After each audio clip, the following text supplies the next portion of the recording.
Poštovani gospodine gradonačelniče, predajem grb općine Veliko Trojstvo u znak pažnje i prijateljstva između općine Veliko Trojstvo i bjelovarskih graničara Husara.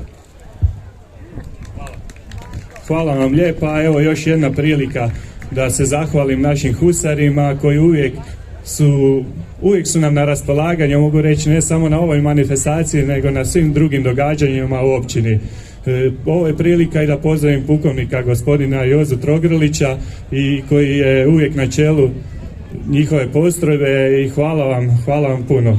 I pozdrav profesoru Radmanu prije svega, koji je posjetio općinu Veliko Trojstvo i rekao da će za husare napraviti ovaj grb u znak zahvale i općini Veliko Trojstvo. Hvala vam. A ja ću sada zamoliti i pukovnika Hrvatske vojske, gospodina Josipa Trogrlića, da vam se isto tako obrati s nekoliko riječi i da on još nešto kaže o husarima.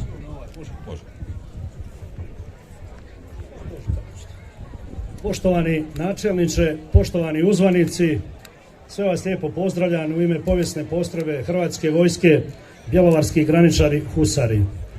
Danas ćemo ovdje u Trojstvu prikazati tri radne točke gdje ćemo prikazati sve o vojnom konju koji nosi ime Gidran, zašto nosi i kako, naoružanju i opremi te našoj odori. Te sve tri točke ćete moći obići i pitati sve što vas zanima. Ali ono što je bitno ovdje za danas reći, ja se zahvaljujem načelniku općine Veliko Trojstvo, kako bivšeme, tako i današnjeme, Marku Kutanjicu, koji nas svake godine ovdje pozivaju. Svakako ovdje moram istaći, kad je vas je ovoliko puno nazočno, da bez obitelji Pirin, Ivice Pirina, njegove supruge i kćeriju i zetova, mi ovdje u Trojstvu već skoro preko 22 godine okupljamo se kod Ivice i pokrenuli smo tu priču konjaništva na Bilogori. Prvi ti susreti kretali su upravo od Ivice Pirina za Sveto Trojstvo, pa evo i danas se okupljamo kod njega, tako da smo mi kod njega ne samo danas, mi dolazimo 2 dana, 3 prija, a tako odlazimo 2-3 dana kasnije. Treba dovesti konje, opremu i sve. Ivica, ja ti se zahvaljujem ovdje pred tvojim žiteljima u Trojstvu i tvojoj cijeloj obitelji. Ivica nije samo to, Ivica je napravio i Ingea Hrvatska, udruženje konjičkog turizma za Republiku Hrvatsku, koji je on i predsjednik. On je džipirao 100 kilometara turističkih konjičkih staza u Republici Hrvatskoj. I to i danas vodi i presjeda tom organizacijom na razini Republike Hrvatske. Evo dok naše djevojke ovdje sad prolaze, ovdje možete vidjeti 2 Gidrana. Zašto se taj konj zove Gidran? Prvi utemeljenje ove pasmine pokrenuli su 2 Hrvata.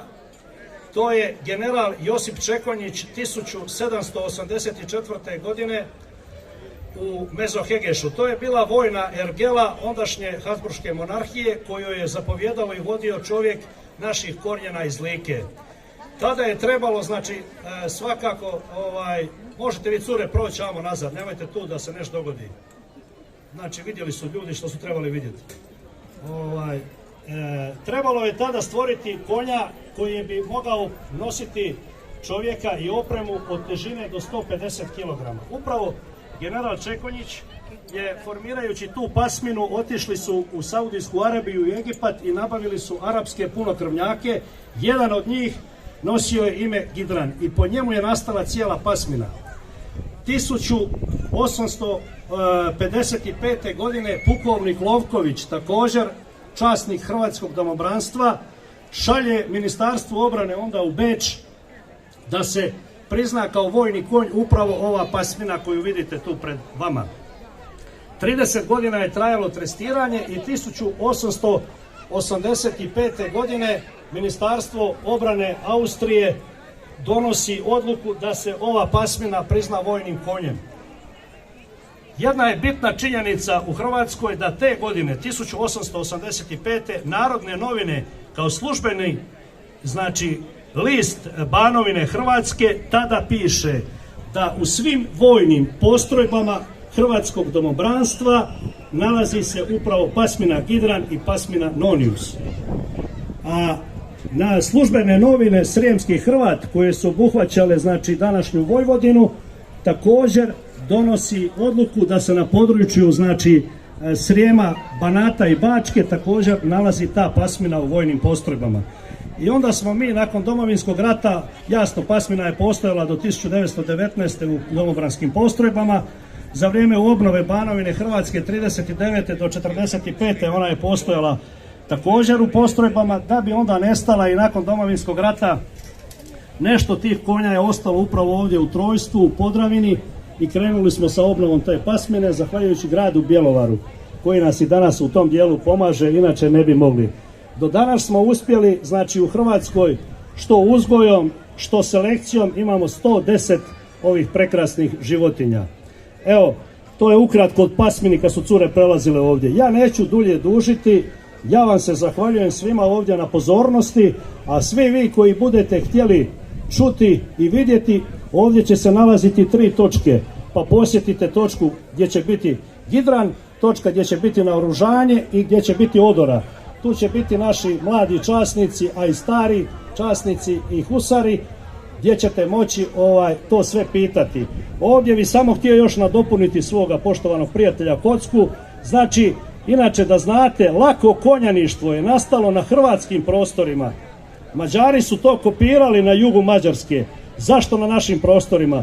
Jer upravo je Bilogora bila ostaci ostataka Hrvatskog kraljevstva i tu je se branila cijela kršćanska Europa od Osmanlija.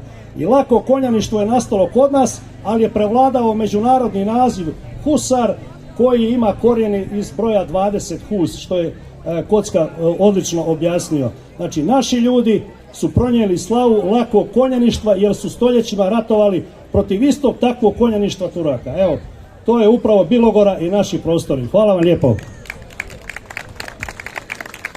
Hvala i vama, pukovniče. Evo, čuli ste sada i malo više saznali upravo o tim vrijednim ljudima koji toliko brinu o tim prekrasnim životinjama i da naravno održimo svakako njih na životu i da se održava ova tradicija.